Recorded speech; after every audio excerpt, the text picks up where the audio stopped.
right, and welcome to day number 28. 28 down, two to go for this video series of 30 ways that you can get started in real estate investing. Now, today's topic I'm going to be talking about you know, might be put offing for some, might be like, why would I invest in that? But today we're going to be talking about MHP, or what is more commonly known as mobile home parks. And there's even a subset of this that has been gaining popularity of manufactured home parks.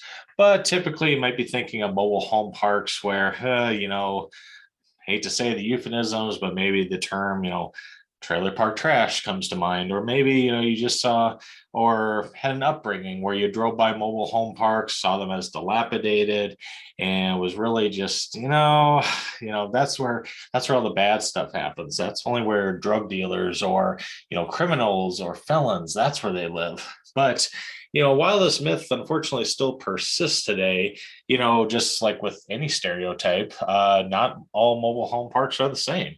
In fact, there's actually new developments of mobile home parks, and even some that were run down or maybe mismanaged for years and years, brought back up to normal operating levels. So, just kind of high level here. Now, I just kind of want to go over this from an investor standpoint versus maybe a resident of a mobile home park, just to kind of show the differences. So, if you just own your home,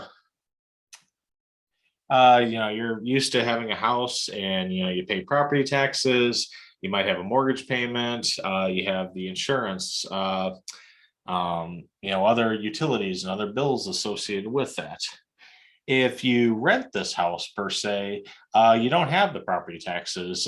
You don't own the property, obviously, but you're paying that monthly rent, which then goes to your landlord, and the landlord pays for the, property taxes, their insurance, which obviously you'd probably have renter's insurance on your part.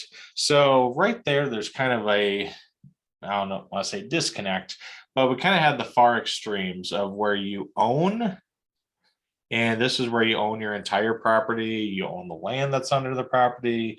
You own the parcel. It is deeded and titled to you. So this whole area, this whole parcel, the building, the contents, everything there is owned by you. Versus on the other extreme, let's just say you're renting a house or renting a condo or renting a townhome. You don't own this space. You're basically renting this space here. You don't own the land, you don't own the facility. You obviously own your contents, your couch, your TV, your belongings and stuff, but you're basically just renting this space, renting the land, and your stuff that's inside of it, you own. But there's actually a little bit of an in-between spot here. And this is where the mobile home park, mobile home concept, and even the manufactured home comes into play. So in the case with a mobile home or mobile home park, the mobile home, and this isn't necessarily like an RV or on wheels. Many times the homes are actually built into the ground where they look just like a standard residential house per se. But essentially, what the owner is doing is they're renting the lot, and the lot might have a sewer line, a water line, and their mobile home park that's parked on this, they actually own the mobile home. They are renting the lot from the landlord, from the syndicator, from the operator. So the lot is rented, their home, the mobile home or manufactured home, is rented. Now, I bring up these differences because this actually can be a very cost-effective way for a lot of retirees or, even the digital nomads per se, as they're looking at downsizing, that this might be more affordable option, for a place to live.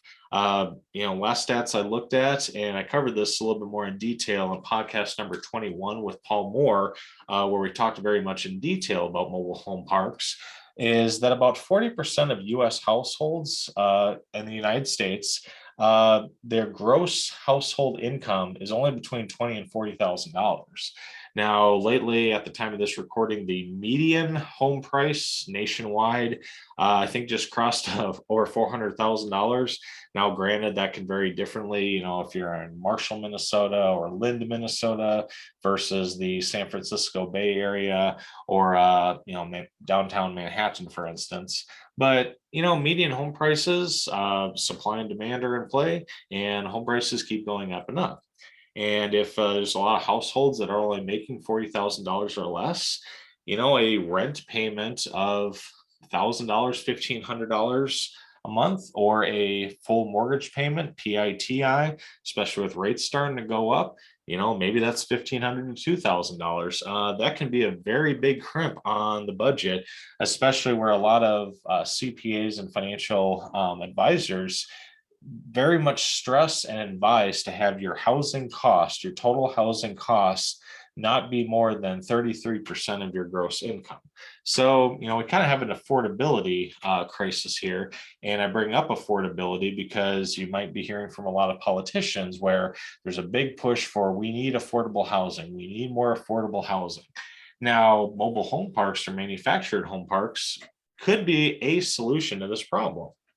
So again, I'm just kind of throwing out round numbers here, but it's not uncommon. And Paul and I discussed this in our podcast episode number 21. Also gets into a little bit with his website, Wellings Capital, where a person owns a mobile home park, and I'll just throw out a number. $50,000 might actually be a decent inline for a mobile home park. I mean, obviously sky's the limit. If you want to have every amenity known to man or a huge square footage, obviously you could go a lot higher. But let's just say for $50,000 you could own or rent to own, or essentially have a mortgage payment or a payment plan on a mobile home park for $50,000 versus owning a home for even 250K or up. So right there, for owning the property could be a substantial discount. Maybe it's an aging baby boomer where they don't have a lot of retirement savings, but they have a lot of equity in their house. Well, you could always do a reverse mortgage, you could do a cash out refinance, but maybe even just the cost of maintaining the property, maybe the property taxes are increasing, maybe the insurance costs are increasing. It's not unheard of that, and Paul Moore has seen this with numerous couples where they sell, say, their $200,000 home. They buy a $50,000 mobile home in a nice developed area, buy the mobile home outright for $50,000, and then they have $150,000 in the bank. Now, we talked about before, if we're renting a unit, this could be maybe $1,000, $1,500 a month. If you're renting just a lot, just a lot space to park your home, I've seen as low as $200 a month for the lot rents. Obviously, it could be higher, could be lower, but generally speaking, we're just talking, even $500 or less for a lot rent. And then you own the home or purchased it for $50,000. So where does this all play in? Now, from an affordable living standpoint, whether it's a working class or lower class family or couple, can purchase a mobile home park for $50,000, maybe even $100,000, but significantly less than what the median home price is. They're paying just a few $100s a month in lot rent versus $1,000 or higher for rent of a apartment, condo, townhome, whatever the case may be. Some markets, if you've seen for the 2021 stats for a lot of MSAs from Phoenix to Miami, there's been rent increases as high as 30 to 40%. So, if you're looking to, downsize and maybe have an affordable living option, especially where, 40% of US households make $40,000 or less, owning a mobile home and renting a lot could be the best bang for your buck and affordable housing solution. Now, I bring this up from an investor standpoint as an investor, a way to get into real estate investing. Well, if you are the manager and you're renting out the lots, typically, you'll have to keep the private roads, cleared, snow removal if you're in the Midwest like I am. Obviously, there's some amenities. Maybe there's I don't know, a playground. Some even have pools. The lot rent would essentially cover that. In many ways, you can kind of look at this as a homeowners association, where the lot rent covers the shared amenities or even shared utilities, the lot lines and the discharges, water, sewer, electric, etc. But since the owner owns the mobile home park, they're not going to be calling you up, say, a window broke. I need the window fixed. The AC unit went out. I need the AC looked at. I need the plumbing looked at. I need a door fixed. I need a door replaced. I mean, I could give a host of options that you might hear as a landlord where you're renting out the property. In this case, the resident owns the mobile home park. They're just renting the lot. So there's I don't want to say non-existent, but there's a lot fewer expenses when you're renting out the lot and making sure the general grounds are up to par, keeping up with regulations, make sure they have adequate connections to water, sewer, electric, school bus routes, make sure that the private roads are maintained properly, clear of snow and debris. And there's also the sticky cost, or from my sales background, of what's called switching costs. Now, if you're renting let's just say an apartment, and even with a depressed supply and a very high demand, if this owner over here of the apartment, let's just say the rents go up 20%. Well, if it was, I don't know, $1,000 a month rent, now that $1,000 went up to 1,200, that $200 a month might just be enough of an incentive to say, hey, I'm on a month-to-month renewal, or when my lease terms, I'm giving my 60-day notice and I'm going to move across down the street, down to a two-bed, whatever the case may be. I'm not going to take that 20% rent hike. So I have more options available. All I got to do is give my 60-day notice, pack up my stuff, and then head over to the new place. With mobile home parks, it's a little bit different because you can't just, back up a truck and move this. Mobile home parks, a lot of times it's attached to the ground. There might be connections. I know Paul discussed this. It could very well be like $5,000 to pick up your mobile home and move it to another mobile home park, and that's even if a lot's available. Like we talked about, a $200. Let's just say the lot rent is $500. And like I said, lots, there isn't a lot to encompass with the operating expenses, but let's just say there was a 10% increase across the board on all the lots. So now instead of a $500 a month lot rent, now it is $550 a month. So we're looking at a 10% increase. Well, like I said before, you own this property. Maybe you purchased it for $50,000. Let's just say it's going to cost you $5,000 to move this mobile home to another area. Well, if it's going to cost me $5,000 to move, not to mention all the headaches of just moving in general, it's going to cost me $5,000 to move. Yeah, I'm looking at a 10% increase, but that's only $50 a month. Okay, that comes to what, $600 a year increase, where I'm already probably in one of the most affordable living options versus renting an apartment or owning a home outright or renting a single family home. Boy, at $50 a month, that's going to take me 100 months to recoup my cost of $5,000 to move it. I'm content here. I can afford this. I'm just going to, stick it out because there's a large switching cost for moving my mobile home park to another area. So now I bring this up from an investor standpoint. If you look at Paul Moore's resources, his fund, company, Wellings Capital, or any type of mobile home park or mobile home fund or syndication, if you will, this is just one of the avenues that a lot of operators have purchased mobile home parks. Again, maybe from a mom and pop owner, similar to our previous video, like we talked about with self-storage. They might be looking at it and purchase a mobile home property or mobile home park. And maybe it's very mismanaged. Maybe the lot rents are very much under the market. Like I said, it might cost $5,000 to move a home. Maybe in the mobile home park, it's not uncommon that 10% of the mobile home parks are rented and 90% are owner occupied. So maybe there's a high vacancy rate on the ones that are owned there.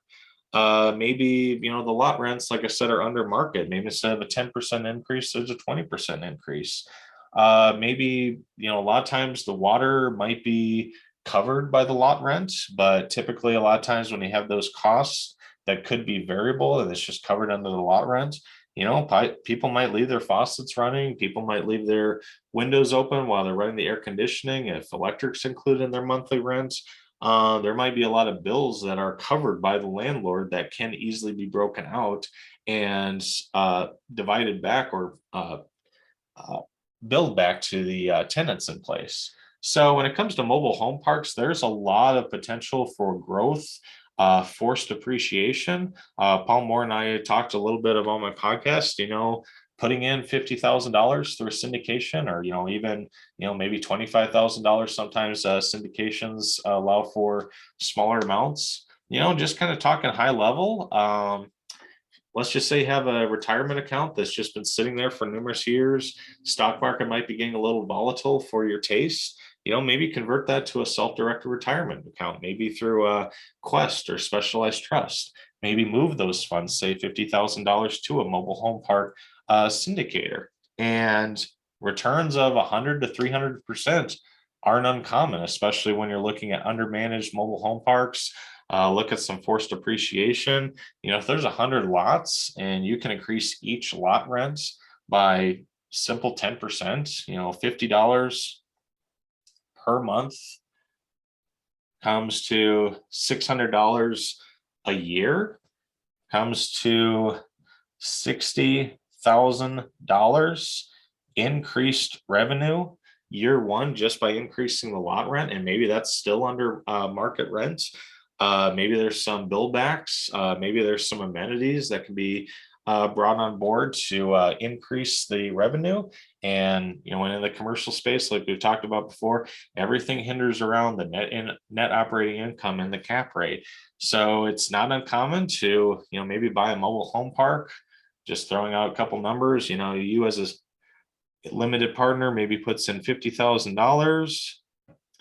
The operator takes those funds, buys a mobile home park, puts some forced appreciation, some lot rent increases, bill back of the utilities, maybe renegotiate some of the insurance or contractors or utilities expenses. Maybe this mobile home park was purchased for $1 million, maybe through increasing the occupancy, increasing the revenue, decreasing the expenses, bill backs to the individual tenants, maybe a cash out refinance in 3 to 5 years. That $1 million mobile home park maybe is worth now $3 million. Cash out refinance is done. I'll obviously have the recurring income all through those years. So maybe that $50,000 you put in through your, maybe ideally through a self-directed Roth account from your retirement account, that $50,000 turns into $150,000. So whether it's through Wellings Capital, Paul Moore's firm, or another syndicator, $50,000 goes in, and 3 to 5 years later, you get $150,000 back. That's a nice return, or basically just got your seed money back with $100,000 profit. Maybe rinse and repeat and do that for another syndicator. Maybe double your money again within another 3-year period, 5-year period, or even 7-year period. So this is just another way to get started in real estate investing. And if you were like me, just kind of, shall we say, look down on the mobile home parks or mobile home space, maybe just, look at it again from another fresh set of eyes. Just because maybe you don't live in a mobile home, maybe you've never lived in a mobile home, maybe for whatever your life situation is, maybe you have absolutely no desire to live in a mobile home park. Perfectly fine. But with housing affordability being a very central issue nationwide, this could be a very attractive option for your investment dollars to get into, and possibly 1x, 2x, or 3x your money to get some nice returns. So in closing, just look with eyes wide open. Take another look at the mobile home park space or the manufactured home space. I think you might be surprised at the opportunities and how lucrative some of the investments can be in this space. This concludes video number 28. As I alluded to earlier, there are 2 more videos coming out for Financial Literacy Month. So if you haven't already, be sure to hit that subscribe button. I'll come back to you with video number 29. Take care.